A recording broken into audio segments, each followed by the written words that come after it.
All right, here we go. We have Toronto's own RockyDaGod like in the building today. How are you doing today, man? Good, I'm good, I'm good. How you doing, man? I'm doing all right, man.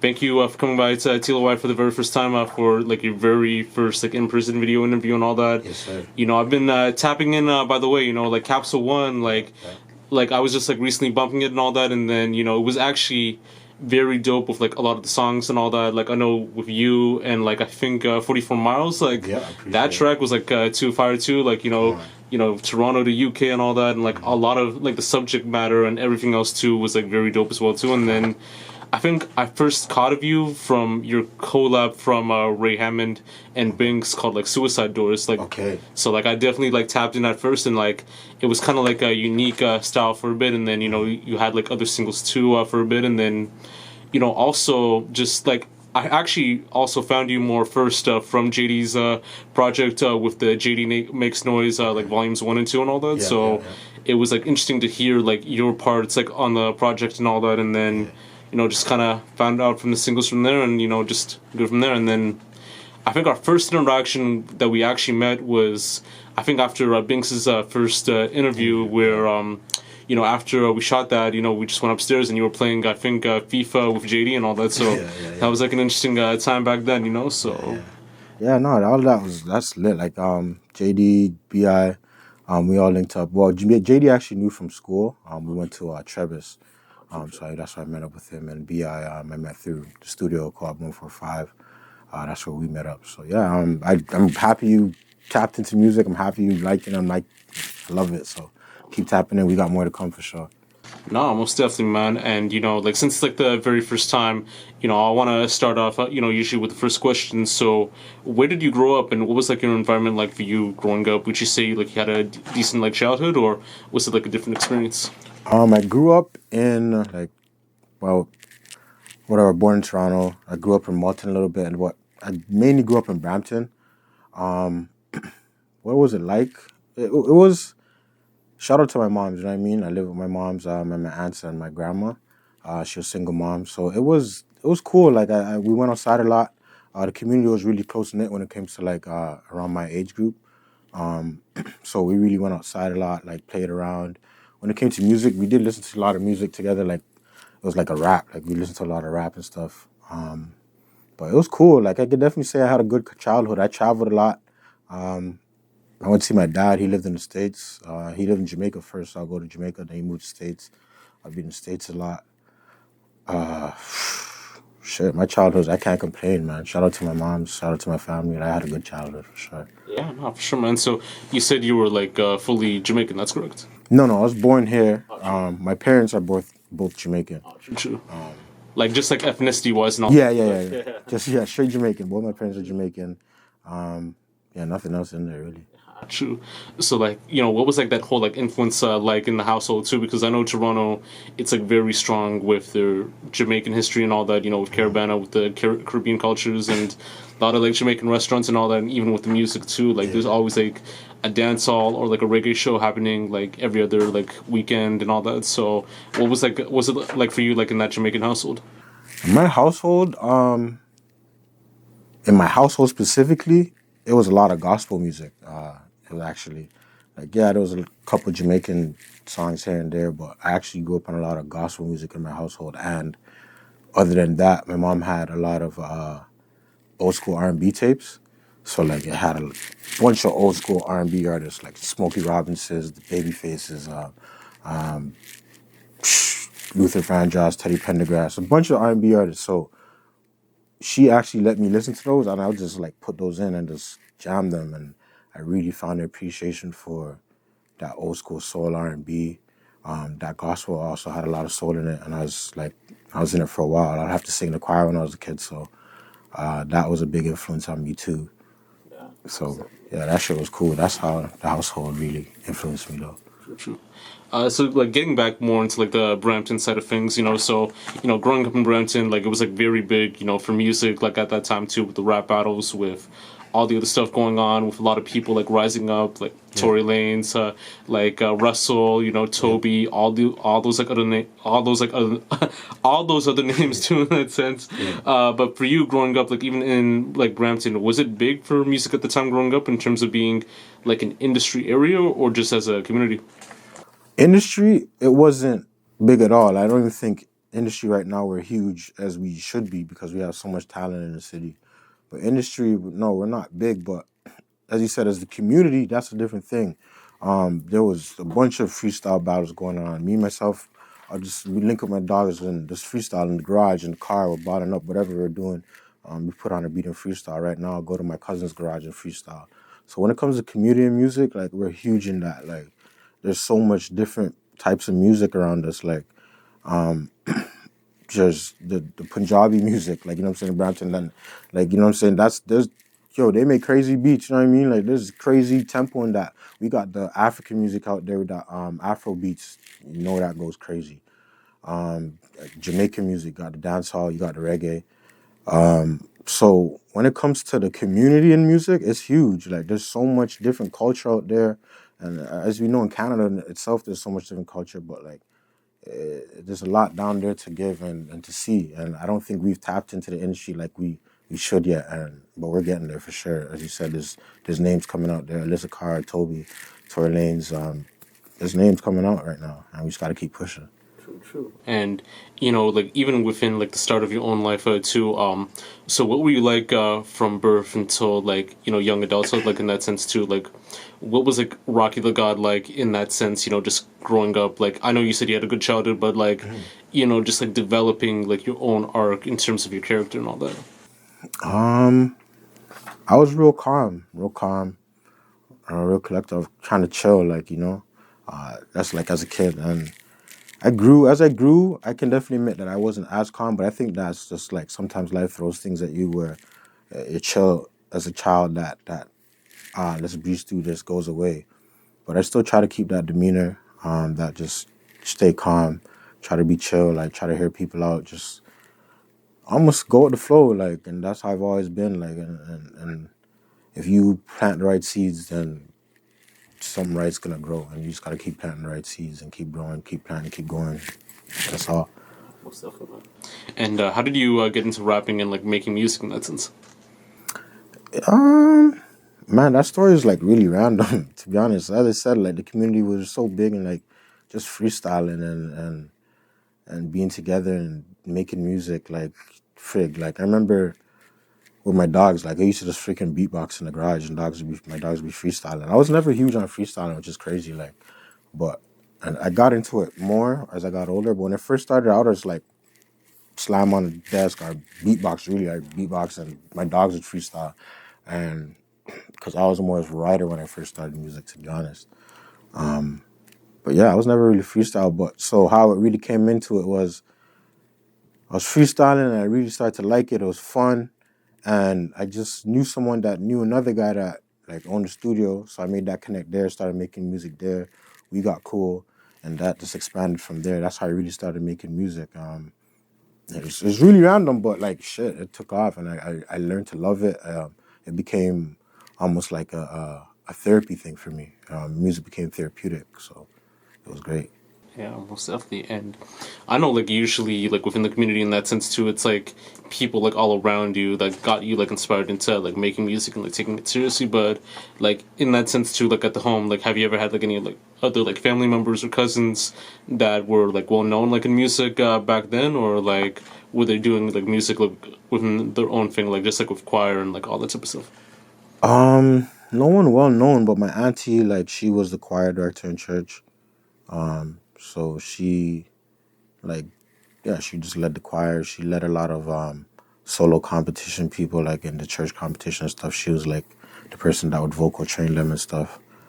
But nobody, I would say, was famously known in music. No, none of my family, not yet. Hopefully, I'm the first one. Yeah. Most definitely, and I think like that's working on from there too, like in that sense too. And I know in that sense, at what point in your life did you like take it like seriously as a profession, and what made you decide on like wanting to like taking it like seriously and all that? Um, I guess as I got more studio time, like as I got closer with the person that I was first starting to make music with, he had like a little label thing going on. So like it got closer to the business side, and I learned more about the opportunities that it could really bring me. And then I remember having my first son too. I started making music before that. I had my first son. I have two sons, and then just I wanted to go harder for him too. And I just knew this music can really take me to different places and put me through different doors that other things might not be able to do. You know what I mean? So that's when I really started taking it serious. That was around. So that was like 2018. You know what I mean? So a year after my son was born. 2017, maybe same year. So 2017, the same year my son was born. That's when I took it serious. True. And as far as like your sound in that sense too, what artists or like genres were you like mainly like influenced by to get within that start of your rapping career, and in the future who'd you like to work with someday? To make me get started, that's like a big list. So when I first started listening to music, my influential music, like people were like, it's funny, it's Michael Jackson, there was Boyz II Men, Biggie Smalls, and like Outkast. I really liked Outkast. So those four like were my first like, oh, I was listening to this music. But then I'll be honest, when Drake came around, like I was like, okay, like this guy's cold. And I remember Wheezy, my cousin loved Wheezy. So I would listen to a lot of Wheezy like freestyles on YouTube. Like my cousin Chem would just always play them. So he was pretty influential in my music too. But those guys, I really liked them. I grew to like a lot of artists as I started to search my own music. I got really into house music, or like EDM / house, whatever it's called, like Benny Benassi and like I don't really know their names, but I just like start searching and find like really cool tracks. And so, who would I want to work with in the future? Obviously Drizzy, Brent Fayez. Like he was probably my favorite R&B artist right now. I want to work with Brent Fayez. He was big when I first got onto him. Like he was big influence. Drizzy, Brent Fayez. I can't think of any more really off the top of my head. Those two I know I want to work with. Giveon too. I want to work with Giveon. That's about it right now that I can say off the top of my head. Yeah. Yeah, no, most definitely. And when you talked about like EDM music with Benny Benassi and all that, like Toronto, it's actually big with EDM. Like that's actually like a known fact. With like Dead Mouse and like all these other Canadian acts too. Frank Dukes. I think also there was like this other one, Bad Bad Not Good and all that. So, and like it's even like well known within the club scene too. And then it led to like Veld and all these other like events and all that too. So have you tried to like immerse yourself like to know more about the EDM world in that sense too, like even with these festivals and even with these like other artists that are like on the rise, like even Canadian or like non-Canadian in that sense? To get to know the artist itself, no, I can't say I have. But to take the style of music and use it as my own, for sure. Like I got a lot of pop music that I made myself. But to really say I've looked into the artist, no, I haven't. But the festivals, like I just said, Veld, I've got to look into that. Like I never got to go, but I want to go to something like that. My friends would show me something called, I don't know if you know, Boiler Room. Yeah, Boiler Room on YouTube. That shit's cold. Like you get a lot of different like songs from there. That shit's cold on YouTube. Yeah, I haven't really tapped into the culture like I should, but I'm definitely going to, because I've been making a lot of, I don't know what the genre is actually called, maybe house or EDM, but you guys, I got something coming soon, and you guys gonna hear it. So. Almost definitely, man. And for people that are like listening to you for the first time, or like who want to like listen to you for the first time, how would you like describe your music to them, and what can they like expect from you? I think they would have to understand that I'm trying to touch so much different pockets in this music game. You have to be ready for a ride. Like a lot of people compare me to the artist Don Toliver, and I didn't even really start taking him until like last year. Yeah, last year, like early last year, maybe 2 years ago, late the year before that. But he is a wave, and I think that's like when I started listening to him more, I'm like, yeah, I really fuck with this. Like, I'm not even mad about being compared to this. Like, when I want people, when people listen to my music, I think that's the type of vibe I'm gonna give I'm okay with giving now. Like that little wave, that little touch different pockets of music. Like, he can hype you up, or it can just be like a little vibe driving down the street type of thing. You know what I mean? So when you're gonna listen to my music, I think that's what you're gonna get, a wave, like, and be prepared for the ups and the downs of it. True. And in terms of your creative process, what is it like when making music for you, like in that sense? And what would like a day in like recording and making music be like for you? It depends on how I'm feeling that day. It really does, because sometimes I can hear a beat and I just know what I'm gonna do to it. I know the flow, I know a couple words, and I'm just gonna jump in there and I'm gonna get on the mic and boom, like I'm gonna start spitting something.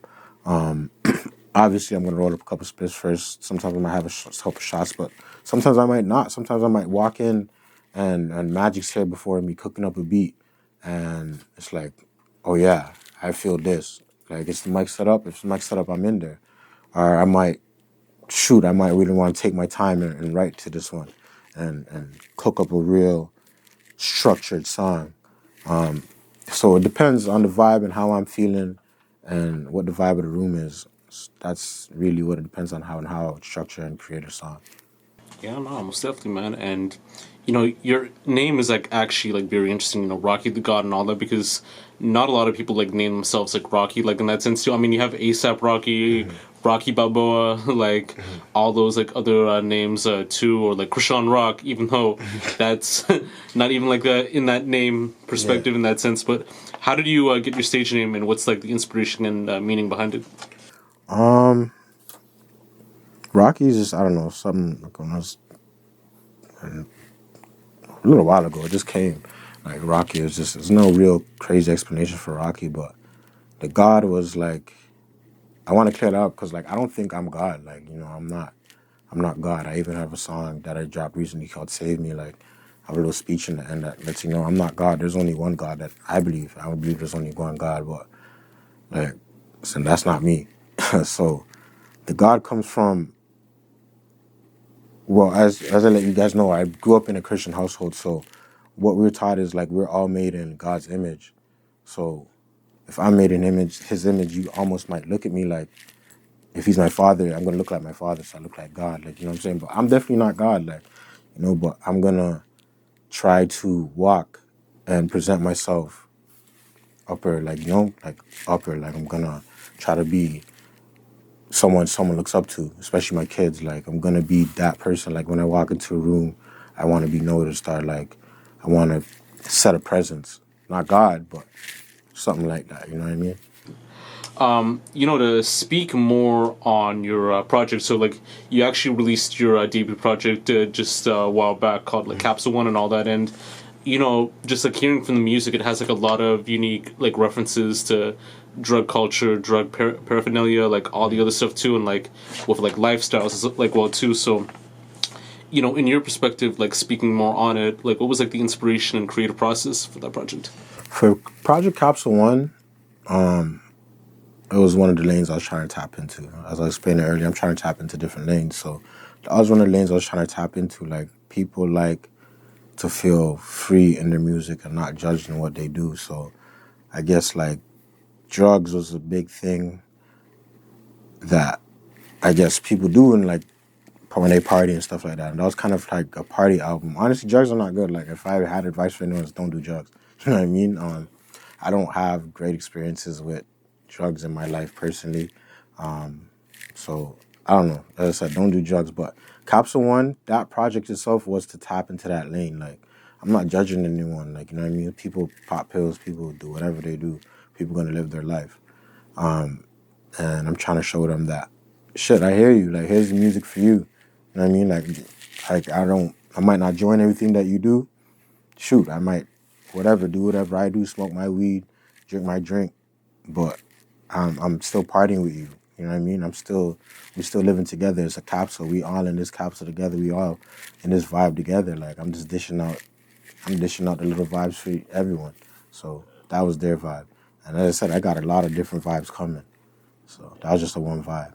Yeah, no, most definitely. And like I was like seeing like the reels like when that project was released, like with the album release party, like you actually made like prescription bottle capsules Yeah. of like the one that you're trying to have. Like it has like the project like name title and everything else too with the name and all that. So like what was like that vibe like having that like a release party and just showing that creative like idea like in that sense to show like these prescription bottles and like to show like this whole like essence within that.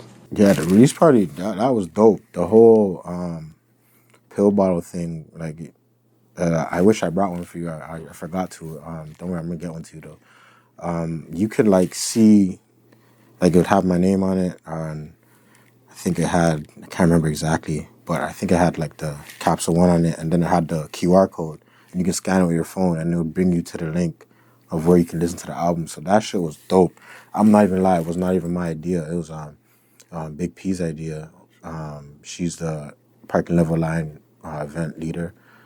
Shout out to her. Shout out to Co-op 145 for allowing me coming together and just with the whole project. Not only that release party, that was like sponsored by them. The Goat Club was a part of it. So much people to shout out to for that. Magic, Ando, my features, Bi, Dizzy 44. So much people like to shout out with that JD for the mixing. I don't even want to forget anybody, but like it was really dope about us all coming together as a team and getting that done. And that's why that release party was such a success, I would say. Like it was a bunch of people that have love for each other, have support for my music and what I'm trying to do, have support for what we're trying to do here at the co-op, coming together and really trying to get something done. And there was ups and downs, but like I'm not mad at the final result. Like it was really dope. Like I really liked that vibe and it made me happy, and yeah, like that was a really cool experience. Sure, man. And when I think about like that project too, because like as you said, like you're tapping in with many people like in that sense too. So like even with those songs, like do you feel like it kind of helps people like in that sense too? Like it has like a meaning for them to kind of be more positive or to like kind of like relate like what they're going through like in that sense too. Like Yeah, like I think the worst. It's funny because this subject's been coming a lot. The worst thing in the world is being alone. So when someone feels alone, like if it is drugs they're going to, like they're just gonna go to those drugs because that's all they feel like they got. But if it's just music that maybe gives them that same, possibly gives them that same spark of maybe let me just go listen to this song and just those fade away in this song or this album. You know what I mean? Because I don't feel alone. Like this guy's here speaking to me too. Like you know what I mean? I would pray it would help someone like that. Like just to listen to the music instead. Like not feel alone. Like I'm not alone in this. Whatever they're going through. And I think that could be a big thing. Like, and I would hope that's what it did. Like, I hope it did help somebody that way. That's the only thing I could hope. But yeah, that's what it's for. I don't want anyone to feel alone. Like, someone's always there. You know.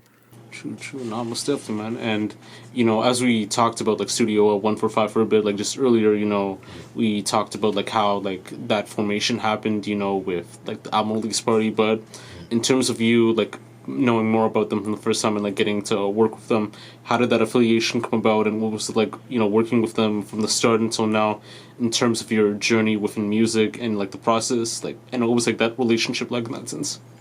Um.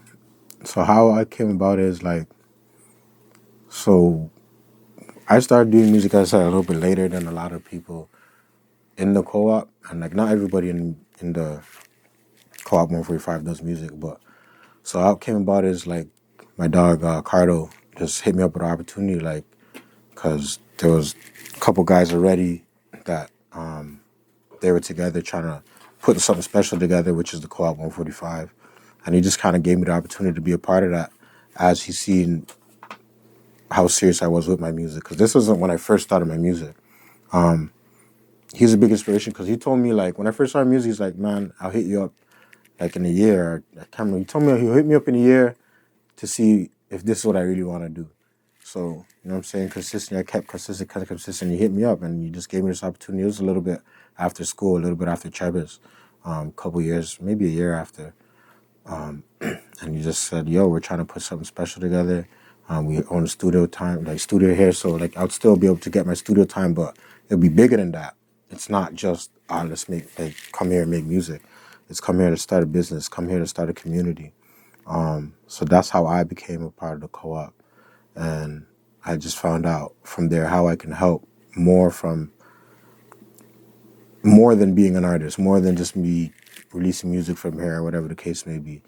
And I just try to find my role from there, and that's how I became a part of the co-op, and everything else took off from there.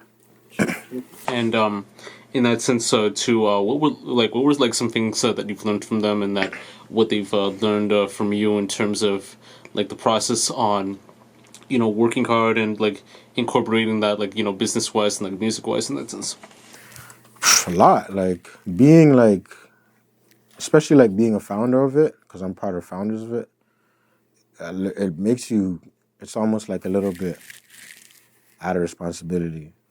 Because then I became HR Rock. It's like a little. It's funny at first, but it's like now I'm really like leading whatever the HR situations go on here. So I learned a lot of patience. Huge thing. Patience was huge. It was huge. I learned from doing that. Then I went on to doing that and doing scheduling. So I handled the bookings and stuff that goes on here. That taught me how to juggle people, like how to help schedule time so everyone has fair, being fair, like no one's just taking over time. You know what I mean? That's something that taught me. Then it was what? Head of membership. So when people got their membership, which we then changed to where it's scholarships now, we want to give away scholarships. Just so we only, like, we're just making sure everyone that comes in here is on the same mindset. So we give out scholarships now. That taught me how to learn to build relations with people, with our members, with the people that come in and get scholarships, especially the younger guys. Just so to learn their situation, so we're just not a business trying to attack them for money, because that's not ever what we want to be. We learned how to work with someone that's trying to build a dream and may not have all the tools, or we may have tools to help them. And that's something I learned from here. Like I learned a lot. Like there's a lot of shit I learned from here. What they learned from me, I don't know. You'd have to ask everyone else. Like hopefully they did learn one too. Yeah, because I mean, I've asked like a lot of people like that same question too, with JD, with Binks, with MDS, with Leo, and like they all brought like a lot of like interesting examples like in that sense on their journey and that story in their stories too with Studio 145. And in my opinion, it is actually interesting too, because it's like an actual studio that's actually helping like a lot of people, like with the youth, with people into getting into the music business, like in all aspects, whether you're making music, you're producing, you're mixing, you're handling like the photography, videography, like, and much more. And you don't really see that with a lot of like Toronto like studios or like GTA based studios. It's like more so you come in, you do your thing, and then you get out and all that. Like there's no like programs or like things to help people learn. And even if there is, it's like not as much as it is in that sense too. It's like more so like from a old standard versus like what you guys are doing right now. And it's like very interesting to see with what you guys are doing versus what others are doing in that sense. Yeah, we're definitely trying to be different. Like we're trying to raise the bar. Like we're trying to come together. As I said, we're trying to be a community. Like because you can accomplish way more together than separately. You know what I mean? So the bigger the community, the more you can accomplish. So that's just what we're trying to do here. Yeah, no, most definitely, man. And we just have these last couple questions for a bit too. So, how do you feel about the Toronto GT music scene right now at the moment? Do you feel that there should be some changes on the direction of where the scene should go to, or do you feel like it's fine the way it is? The Toronto music scene, I think some like a lot of people don't appreciate it the way we should, because we do have our own sound. Like yeah, we do have our own sound, but I think we should still try to be diverse in using that sound and putting it in other places. Like putting that sound in a pop song, putting that sound in a rock song. You know what I mean? But because we have such a different sound, like, but we only use it for like drill and rap. You know what I mean? So if we keep that sound, if I say do anything different, we just put it in different pockets and see what happens. You know what I mean? Exactly. Because I've seen it so far with other artists right now diverging to other aspects. I mean, with Young Tory doing the whole rock and roll type wave and all that. Artists like doing more EDM and like, there's like a influx of like pop artists like on that scene too. So, but I do feel like there is a shell situation on what you've mentioned because I think most people don't want to break out of their shell to kind of be diverse. Exactly. So like they're in this entire lane that only works for them, but like it can only like go as like far like in that sense, So exactly, you can only go so far, and you never know where this door can open. If this door can open, if you never try to open it, you never know where it's gonna go. So we just gotta try different things, really. But we have our own sound, and we're on the come up. So that's the only thing I would change. Like, let's try new things with our sound. That's it. I know, most definitely, man. And I usually have this for everyone that I've interviewed. Like for this year, like starting this year. So, name like 3 songs like on your catalog that you'd recommend to everyone that wants to check out your sound and like to check out like what they could like listen to for the very first time and all that. Jeez, okay. Big question. I'd say Uppers. Uppers is dope. Not Your Friend. The third one. Uppers, Not Your Friend, and maybe like either like Whole Thing, Ashton Martin, or 30 for 30. I know, like, just listen to Capsule 1, man. Listen to Capsule 1, but like honestly, listen to Uppers though. If you really like, if you're first time tapping in, I think like even though it's a little bit newer, listen to Uppers and then go through as you will. I would go to Not Your Friend next, and then after that, like, just explore. You know what I mean? But Uppers and Not Your Friend, those are. I just say that because right now, those are my favorite 2 songs on my own catalog. So, I know what you mean. So what's next for you for this year in terms of other creative projects and so forth? And do you have any final words you'd like to say for any creative or any person out there pursuing their dreams? Okay. What do I got coming up? Capsule 1.5. So it's kind of like a deluxe of Capsule 1. It's a couple songs, about 5 songs that didn't drop, that could have dropped on the little project. So I'm gonna give y'all 5 more. Then I'm gonna tap into a different little wave for a little bit. So people bear with me. As I said, it's a different wave, like, you know what I mean? So if you're not riding with this wave, maybe wait for the next one or try it, like, you know what I mean? Try something different. But yeah, Capsule 1.5. Then I'm gonna tap into something different. I'm gonna drop a couple singles and then give y'all a little different project, something different. My advice for any artist coming up, I mean, I'm just coming up myself, so keep grinding. Never stop. Don't be afraid to, as you just said, get out the box. Never be afraid to get out the box and be uncomfortable in there. Because sometimes when you're uncomfortable, the greatest things happen. Push yourself always. If you feel like you can't, tell yourself you can. And the grind is not going to stop. If you stop, someone else is going to keep going. So don't stop. You can be right there. I remember this meme. I always see this meme or whatever. This guy's digging, trying to find diamonds. And it's like he stops right when he's about to get to the diamonds. So don't stop right when you're about to get your diamond. That's all. Sure, man. And RockyDaGod, thank you for coming by for like the very first time to like TLOY and all that, to share your story, to share your gems, to like sharing like a lot of like interesting things too. Just seeing like everyone on Studio 145 working hard, especially you with your music and being prevalent within the community. It's like amazing to see and all that. And it's a pleasure to have you on to share your piece and of everything else so far, and I hope it continues within that route too, and I wish nothing but the best, so. Thank you, man. I thank you so much for having me, man. I super appreciate it, man. The first interview, man, so shoot, like, big shouts out to you, man. Super love, man. I love that. I appreciate that. Thank you, bro. Yeah, no, exactly, man. Thank you for everything, and until next time, man. For sure. All right, peace. Peace.